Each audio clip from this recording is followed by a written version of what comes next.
Hendrix Guitar Freak, and welcome to my lesson on how to play the guitar solo from Van Halen's cover of You Really Got Me. Before we get started, you know the drill. You got to tune your guitar down 1/2 step.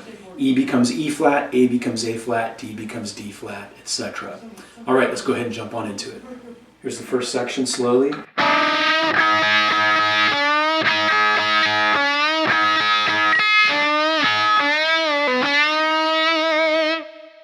Now that lick, it's very Chuck Berry-ish, and you've probably seen me give that same comparison or analogy in prior lessons like Panama or in The Cradle Rock. He does similar licks in those solos. It's very basic. It starts with that unison bend, 7th fret G string, played against the 5th fret of the B, and then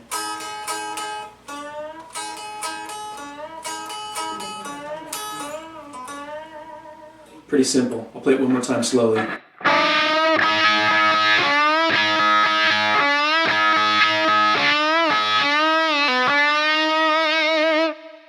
The next part played slowly.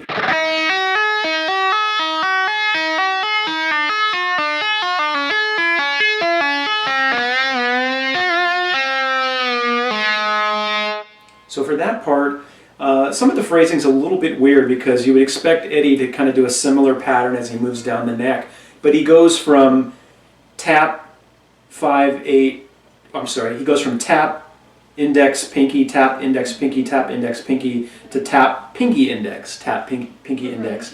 So a little bit, he kind of switches it around a little bit, but to be honest, you know, we know Eddie and the way he plays, he was just improvising at that point, you know, just kind of doing a... So I wouldn't get too hung up on that. As long as you have that descending pattern going down, I wouldn't be worried about playing it exactly the way I have it tabbed here. I did that because I want to be as authentic and close to the original as possible, but my point here is don't get too hung up on that. Other thing I want to explain there is when you see that slide down from the 4th fret of the B to the 3, don't go like this. You want to move fast from the 4th to the 3rd, like almost one consecutive note. Again, I'm only saying that if you want to be as accurate to the original as possible. I wouldn't get too hung up on it, but again, I want to make sure that's really clear. And then when you see that 4th fret bend on the G string before the tap, you're not picking that 4th fret note, you're just hammering it onto it because you come out of the tapping, the descending tapping, and then just hammer onto that note. Here's the whole thing slowly again. You'll see that I don't pick the 4th fret of the G string.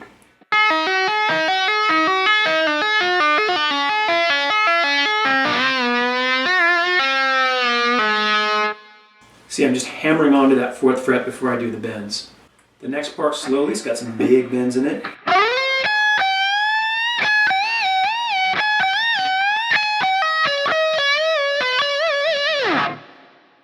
So what he's doing is bending at the 20th fret of the B string up the equivalent of 4 frets or 2 whole steps, which takes you from here to here. Okay, here it is again slowly.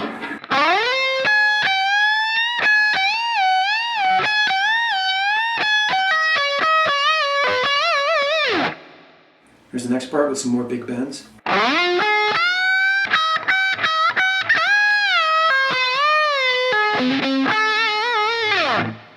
So the parts here I have circled, you can see he's got some pre-bends that he's doing, so again slowly.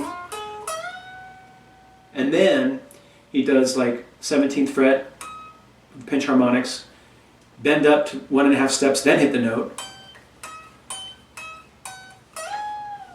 Followed by that big 2.5 step bend, which basically is going from here to here.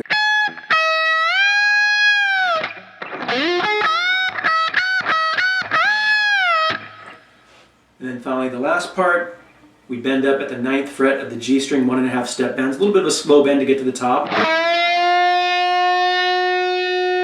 And then at the top, there's a couple ways you can do this. Now you can see on you can see on this guitar, my EVH USA Wolfgang signature, I've got the kill switch. You might not have that. I'm going to show you some alternate ways of doing it. If you do have a kill switch, it's real simple. You bend up, and at the top, just listen to the song. Follow the pattern of the kill switching that he's doing.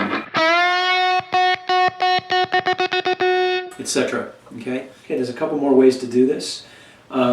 First, there's the original way that Eddie used on the first album. He was using an Ibanez Destroyer, which he highly modified, as he usually did with his guitars. But basically it had two pickups, a neck pickup and a bridge pickup. He was using the bridge pickup for the song, and the neck pickup was off, right?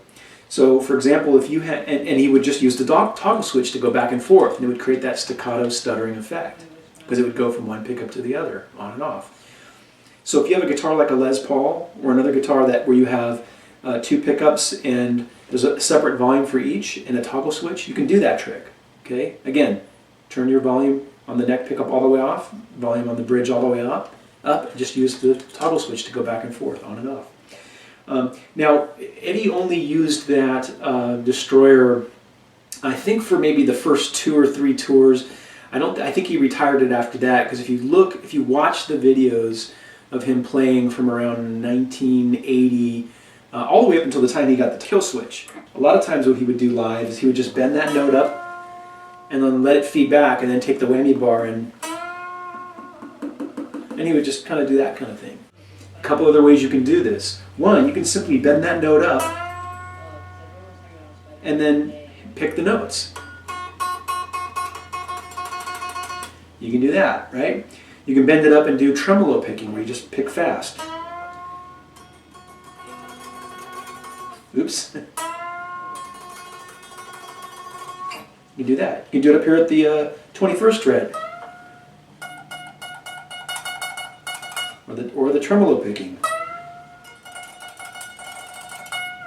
You know, whatever. You can just have fun with it. All right, well, that was my quick lesson on how to play the guitar solo from Van Halen's cover of You Really Got Me. Hope you found it helpful, useful, informative.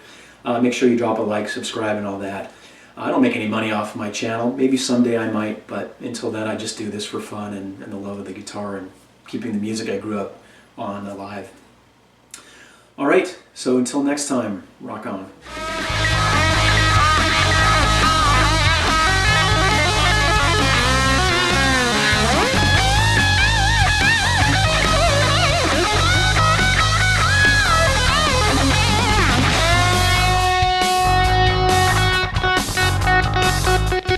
We'll be right back.